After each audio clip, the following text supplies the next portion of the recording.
Vous avez auditionné à l'Assemblée nationale les dirigeants d'Orpea. Est-ce que vous en avez obtenu quelque chose? Non, rien du tout.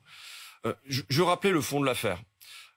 C'est quoi? C'est un rationnement dans les EHPAD sur les couches, avec y compris quand les personnes âgées ont des allergies, ont des épidémies, ont des gastro, et ben on peut pas les changer plus que 2 à 4 fois par jour. C'est un rationnement y compris sur les gâteaux de Pépito. Au goûter, il y a qu'un seul gâteau de Pépito. On donne pas 2, 3 gâteaux. C'est pas lourd un gâteau de Pépito. Hein. Et un rationnement évidemment sur les soins. C'est un rationnement sur tout là-dedans. Finalement, un rationnement sur l'humain. Ça, c'est d'un côté.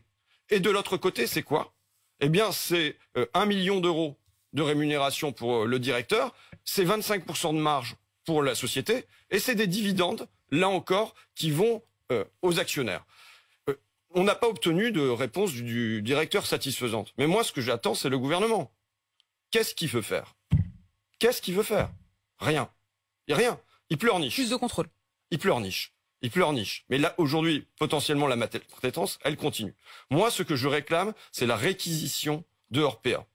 Je ne dis pas la nationalisation, je dis la réquisition. C'est-à-dire que je pense que... Réquisition, ça veut dire quoi concrètement? Ça veut dire qu'on prend les maisons de retraite Orpea et on les passe sous statut public, associatif. Donc ce n'est pas une nationalisation au sens où on ne rachète pas, on décide c'est fini, c'est fini. Il n'y a plus Orpea, ça appartient à l'État.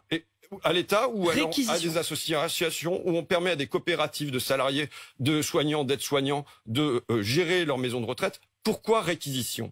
Pourquoi je souhaite que les actionnaires ne reçoivent pas 1 euro là-dedans? Parce que je pense que pendant des années, ils ont touché des dividendes sur quoi?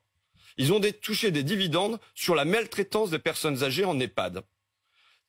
Chaque euro qui était versé en dividendes, c'est des pépitos à l'autre bout. Eh bien, je pense qu'à la fin, il n'y a pas... Pépitos en moins, en l'occurrence.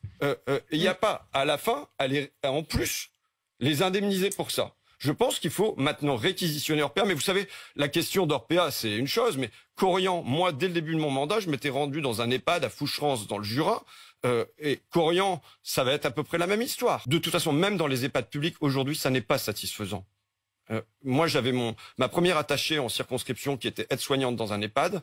Elle disait, voilà, nous, on était 3 pour 85 patients la nuit. Ça veut dire que il n'y avait pas possibilité, quand il y avait quelqu'un à changer, d'aller le changer rapidement et qu'il restait dans des conditions qui ne sont pas humaines. Donc aujourd'hui, c'est ça qu'il faut changer. Mais là où, quand même, pour reprendre votre expression d'hier, le gouvernement se réveille un peu tard, c'est que quand même, ça fait maintenant 5 ans que j'alerte, que ma collègue Caroline Fiat alerte, qu'il y a eu un rapport qui a été rendu avec une marcheuse, Monique Iborra, qu'il y a eu la défenseur des droits qui alerte, qu'on a souhaité qu'il y ait une loi grand âge. La loi grand âge nous a été promise 5 fois et 5 fois elle a été éliminée. Moi, je me bagarre aussi, vous le savez, sur le maintien à domicile, qui est l'autre volet. Mais vous seriez pour que ce soit uniquement public, toute la question de la dépendance, de la gestion de la dépendance? En tout cas, je suis pour un service public. Oui, je suis pour un service public. Comme il y a un service public de l'enfance. Tout à fait. Moi, je suis pour qu'on fasse échapper ça à la loi du profit, en tout cas. Il n'y a pas de profit à faire sur la tête des personnes âgées.